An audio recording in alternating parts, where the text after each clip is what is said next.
Hello everyone. Like you've heard, we are a company in game development about 4.5 years right now. And I will tell you something about how we built our team. You have to know that we started this company only in 2 people, me and my friend. And we had actually no money at the beginning, so we couldn't buy a team to develop our games. So we had to build the team from nothing, from people who just start their careers in this game development, and that's why we had to choose a different way than many other companies. I will start from talking who is who in our company, how we spread jobs between people. I will tell you something about how the current company structure looks like right now, and how we did this structure through this 4.5 years. And after that, I will tell something how we plan to develop, how we plan to grow up with our structure. So, like you've heard, it's 4.5 years on the market for our company. It's more than 50 million downloads last year. And right now, it's about 30 people. We make a lot of games, not one big title. Because we didn't have money at the beginning, we had to start earning money really fast, so we couldn't afford to make one project and get money from this project after 1 year or 8 months. So we decided to make small games, not one big title. And we focused on mostly on 3 different kind of games: shooting, racing, and football games. These three groups of games are the best for us. We know this kind of games very well, and we right now still making only these 3 kind of games. At the beginning, if you want to start making your team, and you don't have enough supplies to hire people who are really experienced, who are well qualified, you have to make your own specialists. So you have to start thinking about making your team like collecting your deck when you play the card game. So you start from simple cards you can use in many different situations, cards which are actually low cost to use. And then you can think about adding some special cards to your deck. It's the same as with people. You start from guys who know not everything about everything, but they know a lot of different types of problems. For example, if we are talking about programmers, you just need the programmers who know how to do this. You don't need the special guy who knows how to program physics engines. Yes, that's great to have such a specialist, but that's something you have to wait, and you can add this kind of specialist later. But at the beginning, this kind of specialist gives nothing to your team, because he doesn't cover all the problems you can have to solve during your development. Right now, in our team, you can see how many different specialists there are. Actually, each of our guys is specialist in different kind of job. We have different guy for 2D graphic, different for 3D, different for different programmers for each platform. We use Unity 3D as an engine. But still, sometimes you have to program something in the native technology. So for each platform, there's a different guy who knows this platform very well. At the beginning, we couldn't afford such situation. We needed only the programmers who knows programming as it is, not the specialist how they look like now. Graphic team, at the beginning, you just need someone who knows 3D, and that's it. After that, you can split this in 3D and 2D graphics, and after that, you can specialize them more. In our case, we couldn't hire highly specialized graphic guys, So we had to teach them from the beginning, and they just were getting specialists in our company. That's a very good if you build your own team, because that makes people more connected with your company. What also you can see here is that when your company grows, you start to add people to your team who actually are not responsible for creating the game itself. So you have another specialist which helps your development process, but they are not developing the game itself. So for example, you got the guy for marketing, yes, but he doesn't make the game, but he makes the selling points of the game. You can have a data specialist who analyzes all the statistics about your game. It doesn't create the game itself, but helps to make your game better. If you make your team bigger, every time you need more of these guys, more of these not productive guys who are not making the game itself, but helps improve the development process. So where to start? You start from people with general skills, like I said, and after that you choose people which have skills you really need for the project. You cannot afford for hiring people with extra skills, because at the beginning you didn't have supplies for that kind of luxury. If you complete these needs at the beginning, so you need the general skills people and skills for particular projects, you can add some specialists with some additional skills you would have to use in the future, and you can keep those guys in your team.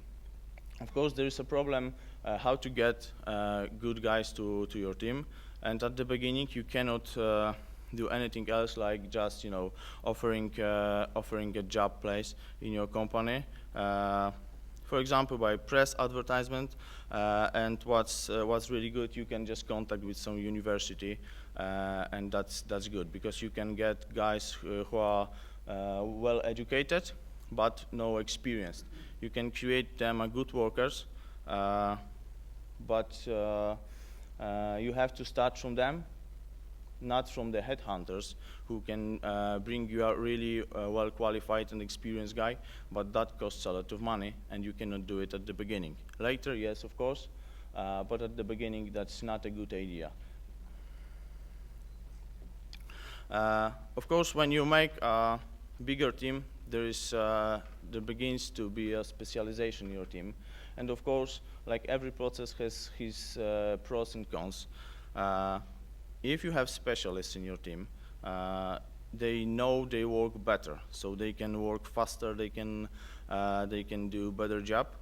They are more focused on self-education, so that's good for you. And at the end, you get a better product. But you have to remember that highly specialized people are harder to replace. It's harder to find them, and it's harder to teach them if you don't have them on the market.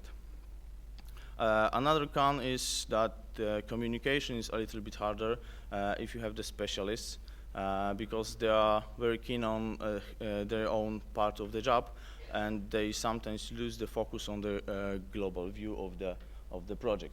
And mostly, you need additional people to cooperate with you and to manage the people who are specialists and to help them to communicate each other. Right now, the structure in our company looks like this, and what's really important here is the others part. As you can see, graphics and programmers is about 8 people in each team, but others is 10. You have to remember that when your teams grow up, you need additional guys like tester, like game designer, like marketing specialist, and such stuff. Right now, this structure is rather flat. It was more flat when we started, yes, but right now we have the management layer, we have the art directors, lead programmers, and that's something which made our work faster.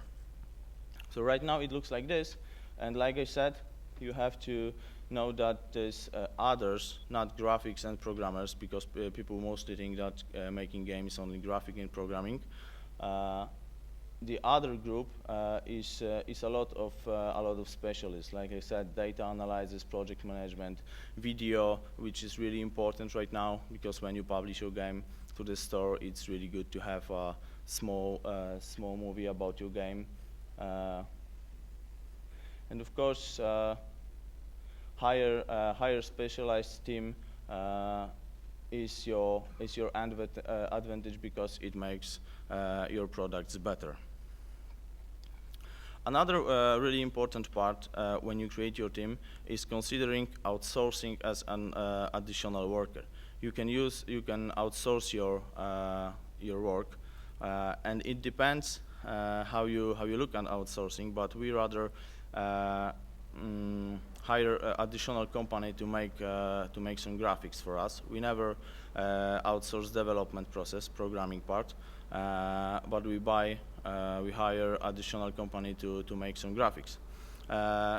It's good considering outsourcing as additional work, and because that gives you another option. It's not necessary to pay outsourcing company when you don't need them. So you don't have to hire people and just give them something to do just because they are hired in your company. Additional plus for outsourcing is that you pay for the project you want from the company, not for the time they spend. So it's really good. It saves a lot of money. Of course, there are also minuses of outsourcing. If you cooperate with one company, your relations are good, but you have to remember that they cooperate not only with you. And sometimes when you need them and you need them to do something fast, it cannot be possible because they make some other projects.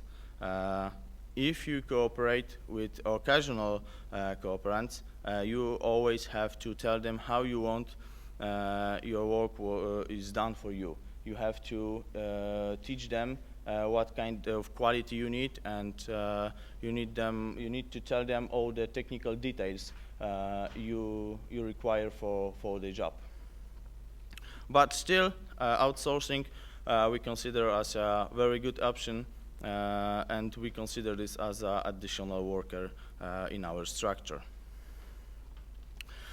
If you have the company like showed before, like in our company, if the structure needs management, and if you get another worker and another, you start to use additional procedures and technologies to make the work faster.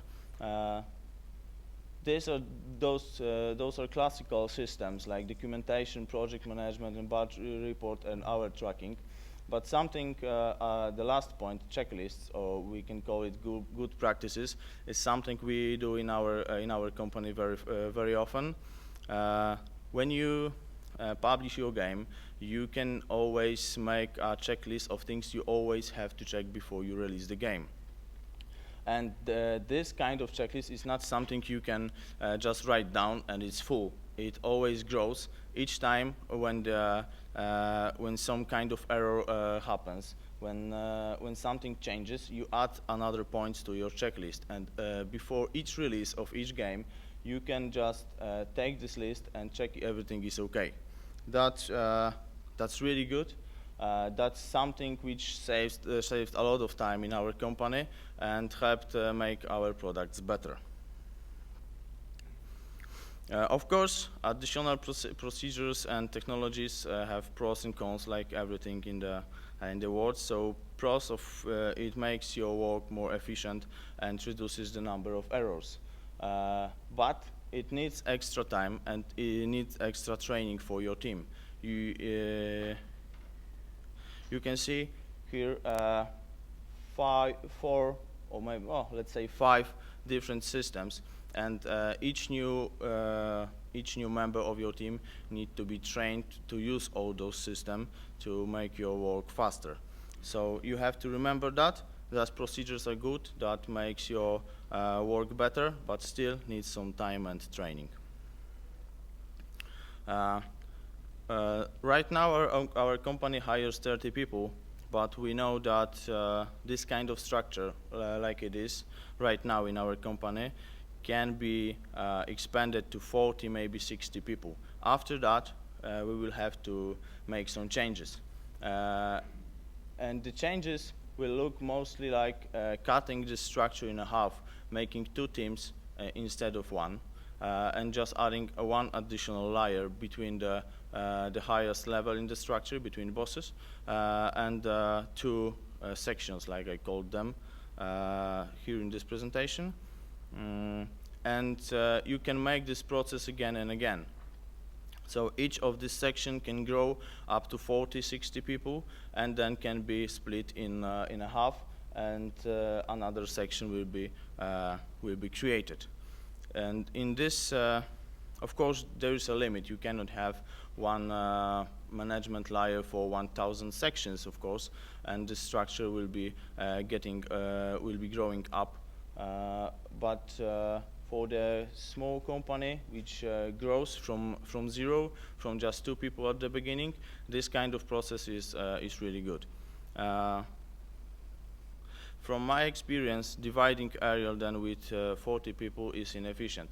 It's because like you could see on one of the previous slides, there is a lot of specialists needs in one team. It's not good to change people between teams. So you need all specialists in all teams. So 40 people divided by 2 is 20 in each team, and this 20 is the from our experience is the minimum which you need to have one complete team.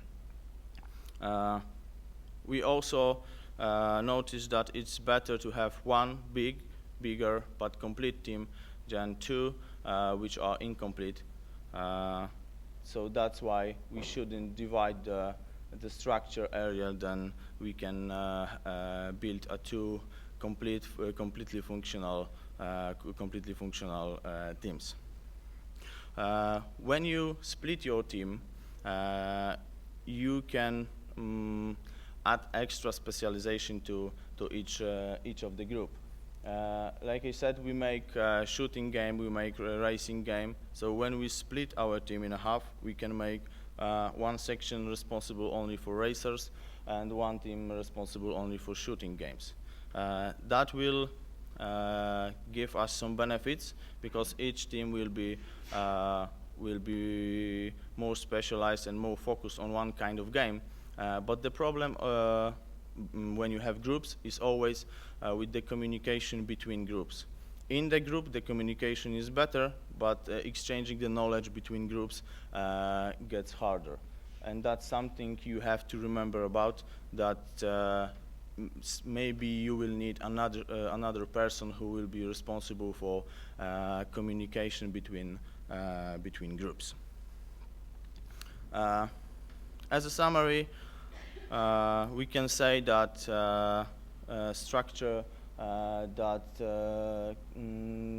this kind of structure which I show you is okay. It's really good for making games which are not really big, because like I said, we make a lot of games, but not one big title, but a few smaller. But still, you have to remember about few things. Most important, that your management part will be growing, and it will be growing faster than the productive ones. You will need extra time for the strategic decision, because when the structure is getting bigger, the strategic decision made on the top level sometimes needs more time to be done. And like I said, this kind of structure will require more non-productive people. Non-productive, I mean people who are not engaged in the development process itself, but it doesn't mean that these people are not necessary in the team. They are really needed, and they are responsible for all the things which are around your game. I think that's enough. That's something I wanted to share with you about our company, about the structure, how we made this. If you have some questions, if you would like to contact, yes, I invite you. Questions now or later, and there are some contact details if you would like to contact us and talk about some game stuff. So thank you very much.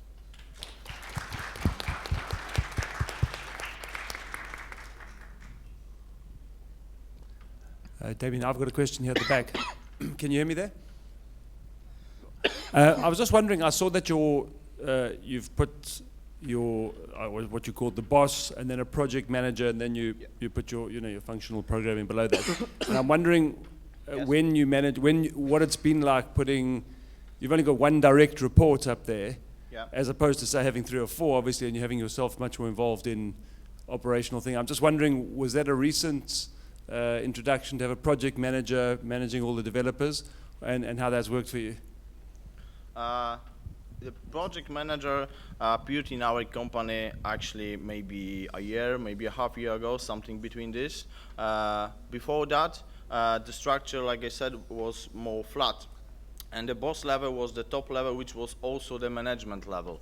So that was still the same. We could split this now into these two levels. Yes, we needed that because at the top level of the structure, right now we make different kind of decisions. Yes, we have to run the company itself, not for and be less focused on the products, like they are, be more focused on the company itself. Hi, you've listed 2 bosses. What happens if they don't agree on something? It happens all the time, believe me, but it's good. Me and my friend, we are completely different, and I think that's the biggest advantage of our company, because we always can look at the same thing from 2 different perspectives. At the end, we always know that we have to make some compromise, to make one final decision which is okay for both of us. But still, there's a lot of discussion and a lot of different perspective looking, so it's good. A follow-up question on that. Yeah. Do you have areas where one of you is the project leader, and although you're both equal, you're not actually equal? You're just, so for example, do you take over production and he takes over, and the other person takes over the publishing part? So your decision in production will be the one that you'll follow if you don't necessarily agree. Because when it comes to 2 people, Yeah, it is like you said. It is like you said. We split our responsibles in 2 sections. Yes. Grzesiek is responsible for something else, and I'm responsible for something else. We always discuss all the decisions, but in our fields of interest in the company, the one has the final word, which is okay, I think. Okay, thank you very much. Thank you.